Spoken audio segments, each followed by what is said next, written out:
দিনের দায়রা আমাদেরকে পরকাল সম্পর্কে, মৃত্যু সম্পর্কে অবগত করিয়েছেন, সতর্ক করিয়েছেন, কিন্তু কখনো বিশ্বাস করি নাই।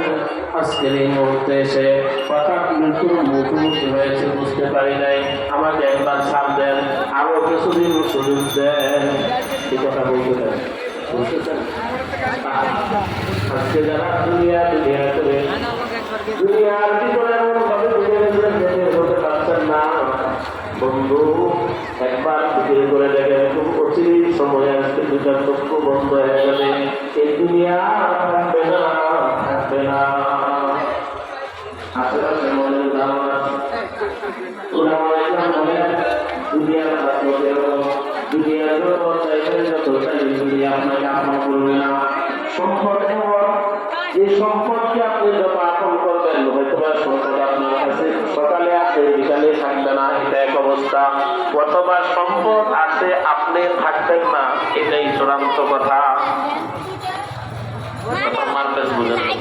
সম্পদ থাকবে, আপনি থাকবেন না, অথবা আপনি আছেন, সম্পদ আপনার কাছে থাকবে না, এর বাইরে কিছুই নেই।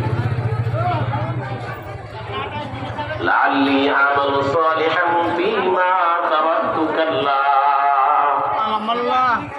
বান্দা আল্লাহর কাছে আরজি করবে যে আল্লাহ একটু সুযোগ দেন। আল্লাহ তাআলা তখন বলবেন যে বান্দা সুযোগ দিয়েছিলাম, বালেগ হওয়ার পর থেকে নিয়ে 40 বছর বয়স পর্যন্ত, 60 পর্যন্ত তোমার বয়ান শুনেছ, ওয়াজ মাহফিলের বয়ান শুনেছ, কোরআনের বয়ান শুনেছ, গায়ে মাথা নাই।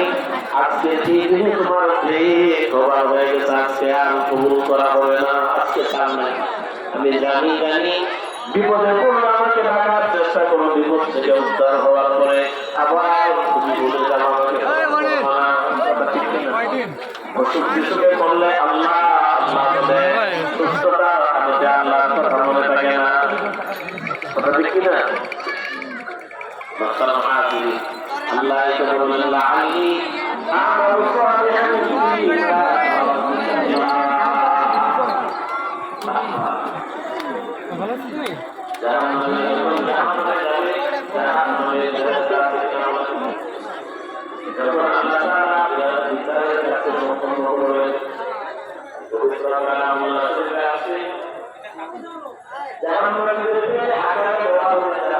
এই হলো আমাদের সেই মাহফিল।